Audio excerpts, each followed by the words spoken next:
Shadows from the Depths. Day 1. The descent begins. The Polaris, 7 Arctic research station sat desolate at the edge of the world, isolated hundreds of miles from the nearest human settlement. Surrounded by an ocean of ice and snow, this steel fortress was mankind's last foothold in the far north. Here, under the endless stretch of Arctic night, the sun would not rise for another 2 months, casting the station in unbroken, silent darkness. There were 7 crew members on this mission, each with a specific task and a promise of isolation pay that had drawn them to this frozen expanse. Their assignment was clear: research polar climate shifts, gather atmospheric data, and report findings to HQ. Dr. Alice Gardner, the team's lead meteorologist, watched the faint outlines of distant icebergs through the frost-covered window in the station's command room. She adjusted her thermal gloves and checked her watch. The Arctic night was disorienting, each hour bleeding seamlessly into the next. But this kind of isolation had been exactly what she wanted. Here, in the unrelenting cold and stillness, the troubles of her life back in the city seemed like something out of another world. Here, all she needed to do was focus on data, something she could understand.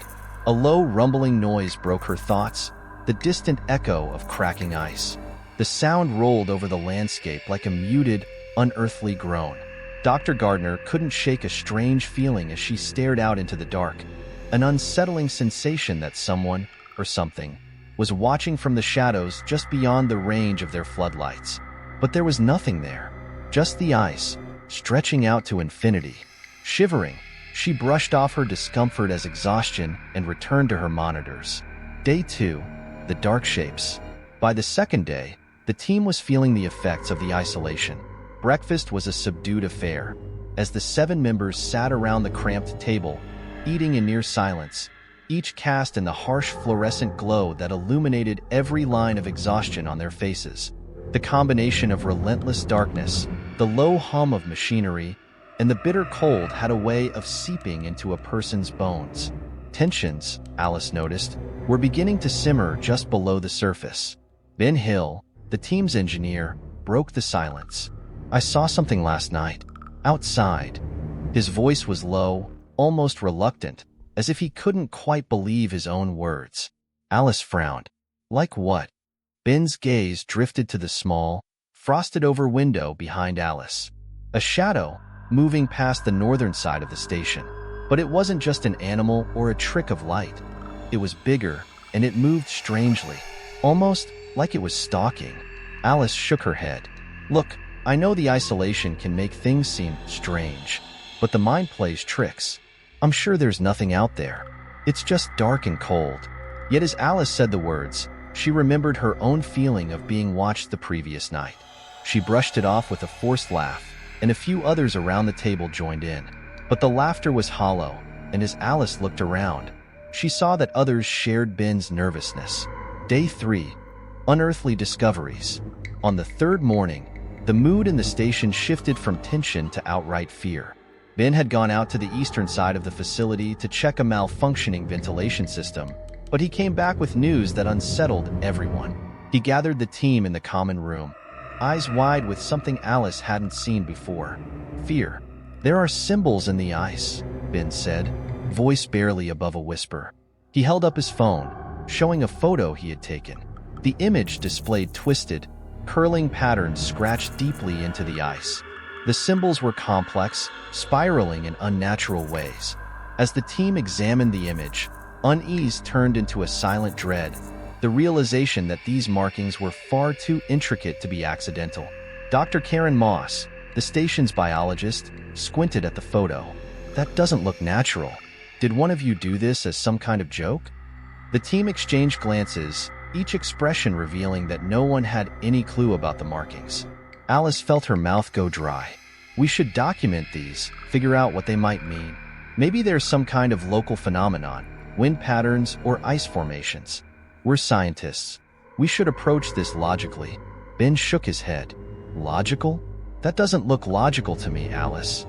Outside, the Arctic wind howled, louder than ever. But even as the icy gusts battered the station walls, the silence within the common room was suffocating. They were all thinking it. That maybe the marks in the ice were warnings left by something or someone who had been here before. Day 4. Whispers in the dark. That night, Alice lay wide awake, staring into the dark corners of her bunk. The station's thin metal walls creaked under the strain of the Arctic wind, but something about the sound had changed. It wasn't the typical groaning or flexing of metal. It was rhythmic, as though something was tapping against the walls, testing for weaknesses. Then, the scratching began. It started faintly, like the sound of fine nails raking against steel, just barely audible over the hum of the heaters. As the hours dragged on, it grew louder, more insistent, scraping along the walls like something trying to claw its way in. Alice sat up in bed, her heart pounding as she listened, the sound setting her nerves on edge. The scratching wasn't random. It was patterned, like an echo of the symbols they'd seen in the ice. And in that moment, Alice felt a chill deeper than any Arctic wind. The sensation that they were not alone. Unable to sleep, she crept out into the hallway, only to find Ben already there, pacing restlessly. His face was pale, drawn with exhaustion, and he looked at her with wide, haunted eyes. "You hear it too," he whispered. Alice nodded, her mouth dry. "It's like it's trying to get in." Ben ran a hand through his hair, visibly shaken. "I don't know what's happening, but it doesn't feel right. I've been out on plenty of research trips, but I've never felt anything like this. It's like the whole station is alive." They stood there in silence, listening as the scratching continued, their shared fear growing with every scrape. Day 5. Fractured reality. By the 5th day, the scratching had become part of their lives, an unwelcome presence that never seemed to stop.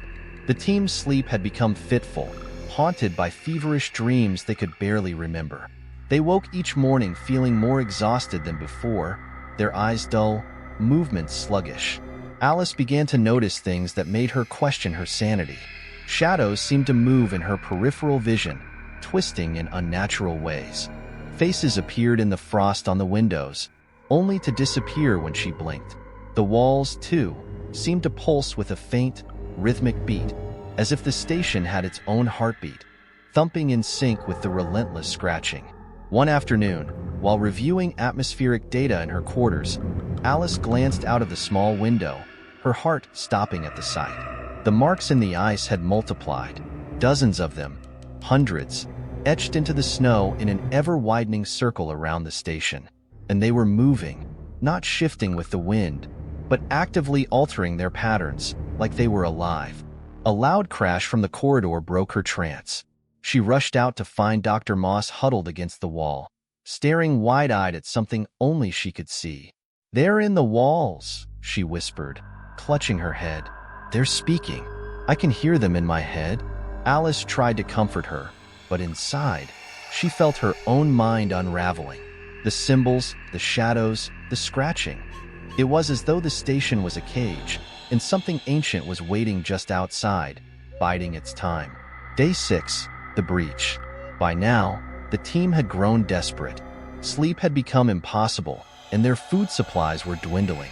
Alice had sent multiple distress signals to headquarters, but there was no response. They were trapped in a frozen tomb, and something in the ice was inching closer. Then, the unthinkable happened. As they huddled in the common room, the scratching stopped. The silence was deafening, pressing down on them with a suffocating weight. For a brief moment, Alice felt a flicker of hope. Maybe it was over. But then a faint, high-pitched sound filled the air, a hum that grew louder, resonating through the walls. The lights flickered, then died, plunging them into darkness. Panic erupted as the team scrambled for flashlights. But as beams of light swept over the walls, they realized the symbols had appeared inside, traced in frost on every surface, pulsing with a faint, unnatural glow.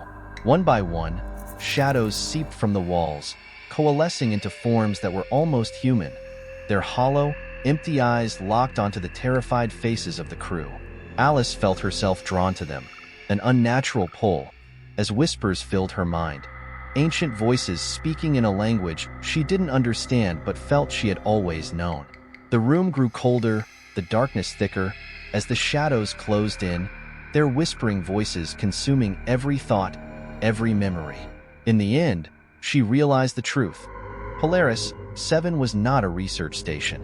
It was a doorway, and they had opened it. Months later, when the rescue team arrived, they found Polaris 7 silent and empty. The rooms were pristine, untouched, except for the strange symbols carved into the walls, glowing faintly in the dim Arctic light. There were no signs of the crew, only traces of footprints leading into the endless snow.